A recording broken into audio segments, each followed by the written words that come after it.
ایک شخص حضرت علی رضی اللہ تعالیٰ عنہ کی خدمت میں حاضر ہوا اور کہنے لگا، حضرت میں نے زنا کیا ہے، آپ مجھ پر اسلام کے شرعی اصولوں کے مطابق حد جاری کر کے مجھے پاک فرما دیں۔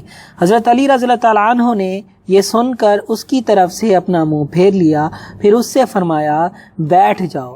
اس کے بعد لوگوں کی طرف رخ کر کے کہنے لگے، تم لوگ ایسا کیوں نہیں کرتے؟ جب اس قسم کا گناہ سرزد ہو تو اپنی پردہ پوشی کرو جس طرح اللہ نے پردہ پوشی کی ہے۔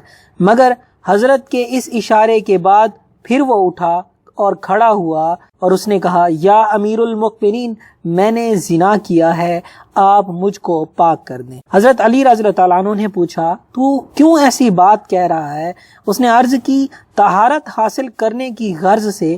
فرمایا، توبہ سے بڑھ کر کون سی طہارت ہو سکتی ہے؟ یہ کہہ کر آپ رضی اللہ تعالیٰ عنہ نے پھر اس سے منہ پھیر لیا اور لوگوں سے باتیں کرنے لگے۔ اتنے میں پھر وہ شخص اٹھ کھڑا ہوا اور اس نے پھر کہا، امیر المؤمنین، میں نے زنا کیا ہے، آپ مجھ کو پاک کر دیں۔ آپ نے اس سے پھر پوچھا، قرآن پڑھنا جانتے ہو؟ اس نے کہا، جی ہاں۔ فرمایا، کچھ آیات کی تلاوت کرو۔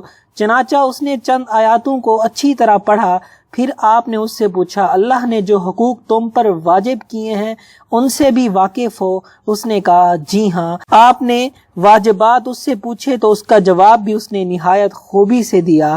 اس کے بعد آپ نے فرمایا، کیا تمہارے سر میں یا جسم میں تکلیف ہے یا کوئی اور مرض یا کسی سے رنجیدہ ہو گئے ہو؟ اس نے کہا، نہیں یا امیر المؤمنین، ان باتوں میں سے کچھ بھی نہیں ہے۔ تب آپ رضی اللہ تعالیٰ عنہ نے فرمایا، دائے ہو تجھ پر، اب چلا جا۔ جس طرح میں نے اعلانیہ دریافت حال کیا ہے اسی طرح پوشیدہ طور سے تحقیقات کرنا چاہتا ہوں، لیکن اگر تو خود نہ آیا تو میں بھی تجھ کو نہیں بلاؤں گا۔ پھر آپ نے اس کے متعلق جو دریافت کرایا تو معلوم ہوا کہ وہ بالکل ٹھیک ہے اور کوئی امر اس کے متعلق نہیں ملا جو اس کے نقصان عقل پر دلالت کرے۔ اس کے بعد پھر وہ شخص حضرت کے پاس آیا، اس نے پھر حد جاری کرنے کی درخواست کی تو آپ نے ارشاد فرمایا، اب بھی تو چلا جا۔ اب کی بار اگر واپس آیا اور تو نے اقرار کیا تو حکم خدا تجھ پر لازم ہو جائے گا، اس وقت میں تجھ کو نہیں چھوڑوں گا۔ لیکن وہ چوتھی مرتبہ بھی آیا اور حد جاری کرنے کا کہا۔ تب حضرت امیر المؤمنین رضی اللہ تعالیٰ عنہ نے لوگوں سے ارشاد فرمایا، جتنے لوگ موجود ہیں وہ کل اس کی حد کا مشاہدہ کرنے کی غرض سے شہر کے باہر جمع ہوں، لیکن میں تم کو خدا کی قسم دیتا ہوں کہ کل تم اپنے آپ کو چھپا کر آنا کہ ایک دوسرے کو نہ پہچانے جاؤ۔ چنانچہ دوسرے روز صبح ہوتے ہی پہلے سے لوگ شہر کوفہ کے باہر جمع ہونا شروع ہو گئے اور سب لوگوں نے اپنے چہرے کو اماموں سے چھپائے رکھا تھا۔ پھر آپ نے اعلان کیا، تم لوگوں میں سے جو کوئی ایسا ہو کہ اس کی گردن پر حد ہو وہ بھی اس کو نہیں مار سکتا، لہٰذا وہی ٹھہرے جو حد سے بری و ذمہ ہو، باقی سب چلے جائیں۔ یہ اعلان سنتے ہی کچھ لوگ باقی رہ گئے جن میں امیر المؤمنین حسن و حسین رضی اللہ تعالیٰ عنہ کے علاوہ کوئی نہ تھا۔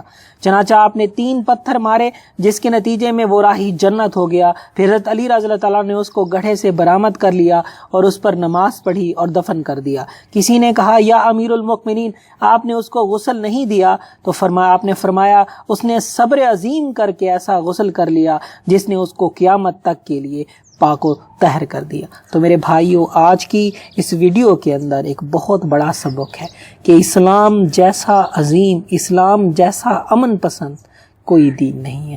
اسلام نے جرم کی جو سزا متعین کی ہے، غلطی کی جو سزا متعین کی ہے، وہ اس حد تک کی ہے کہ اللہ تعالیٰ خود پہلے انسان کے گناہوں کی پردہ پوشی کرتا ہے۔ جب انسان گناہ کی لذت میں اتنا مائل ہو جاتا ہے کہ وہ گناہ کو گناہ نہیں سمجھتا اور سرعام گناہ کرتا ہے، تب اس پر حد کا نفاذ ہوتا ہے، تب اس کے جرم کی سزا ملتی ہے، اور سزا کا مقصد تو صرف اس گناہ کو ختم کرنا ہوتا ہے۔ اس سزا کا مقصد دوسرے انسانوں کے لیے ایک عبرت ہے کہ دوسرے انسان اس سے سبق سیکھیں اور دوبارہ وہ غلطی نہ کریں۔ اگر یہ میری ویڈیو اچھی لگے تو میرے چینل کو سبسکرائب کریں، شیئر کریں، کمنٹ کریں اور سبسکرائب بٹن کے ساتھ بیل آئیکن ہے اسے بھی پریس کریں۔